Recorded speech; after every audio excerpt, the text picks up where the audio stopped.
What if I told you that playing 40 card limited decks could actually make you way better at Commander? There's more overlap to these two formats than meets the eye, so let's bust out those draft sleeves and dive into some comparisons between Draft and EDH. At first glance, Limited and Commander are two completely different schools of thought. You got Draft, which is all about micro synergies, creature combat, and affecting the board at all times. Commander's got more of a reputation for ramping and making big over-the-top plays. This may feel kind of like a rubber and glue comparison, but I am here to tell you that this is more of a peanut butter and chocolate thing if you actually look at it. This really comes down to the fundamentals of both formats. Draft is a three-pronged Magic format.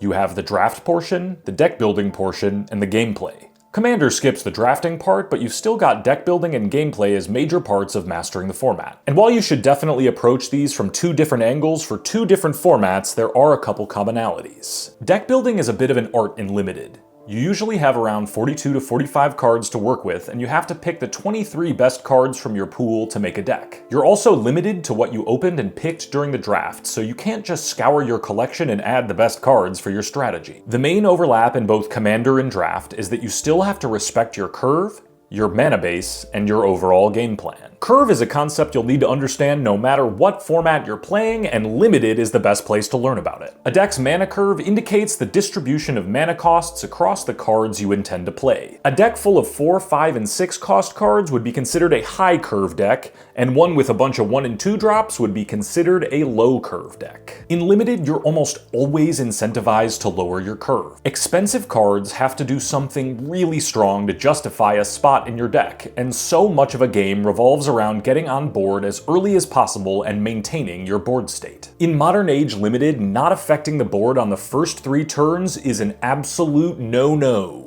You gotta get creatures in play or have removal for your opponent's creatures. This is a skill that transfers over to Commander too. A lot of people have this idea that Commander's all about getting to 7 or 8 mana and casting battle cruisers that take over the game. That can still happen, and it's definitely the way Commander was played 10 or so years ago, but it's definitely not the norm anymore. Commander is fast, it's streamlined, and the cards people are playing on turns 2 through 4 are way stronger than they've ever been. You have to respect your curve so much more in modern day Commander than you've ever had to before, which means you need to consider if it's time to start trimming some expensive cards and start lowering your curve. Limited Magic teaches you to bias your curve toward the early stages of the game, and that's just a change that a lot of Commander players haven't really adapted to yet. But if you do start trimming your curve in EDH, you will definitely start noticing a difference. You won't get stuck with expensive cards in hand as often, you'll double spell way more frequently, and you won't fall behind fast decks quite as much either. Next important thing is your game plan.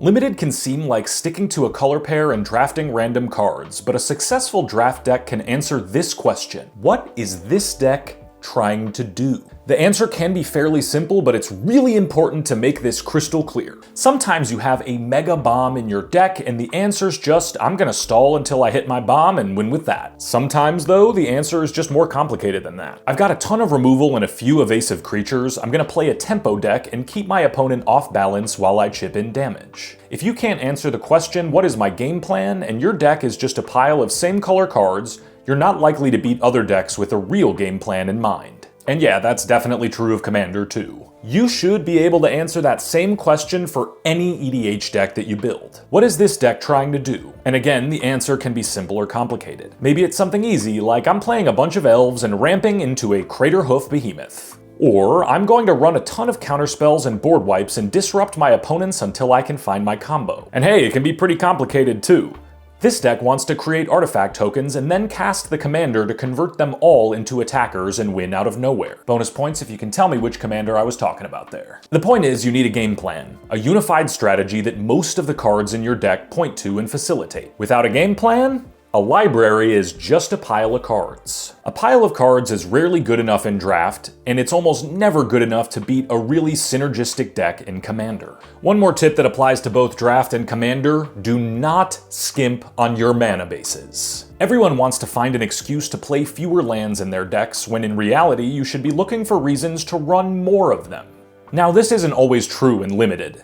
Sometimes you have an incredibly low curve deck with no expensive cards and very little card draw. In that case, you'll often run 16 lands. lands. But decks with a ton of card draw and plenty of ways to spend extra mana should almost always run 17, maybe even 18 in some circumstances. The land counts are different in Commander, but the principle remains the same. In fact, if I could offer casual Commander players one big takeaway from this video, it's that you should be running more lands than you think you should. I used to run like 32 to 34 in my decks and a ton of mana rocks and hope everything would work out, and it usually didn't. 38 lands, folks. May seem like a lot, but it's worth it. Missing an early land drop is devastating in Limited and even worse in Commander. Play more lands to ensure you have smoother hands on average, and build in extra ways to spend mana or turn excess lands into extra cards in case you start flooding. The moral of the story here for both Draft and Commander is to give yourself every opportunity to avoid getting mana screwed in the early game.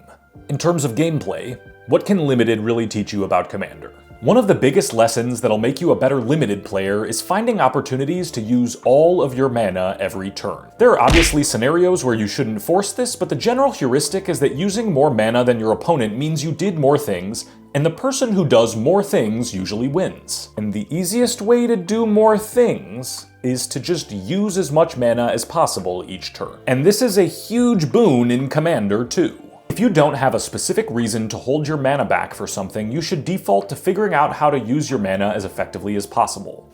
That might mean using your 4 mana on turn 4 to cast 2 2-drops instead of a 3-drop. That might mean sequencing a mana rock before casting another spell so you can actually get mana out of the rock that turn.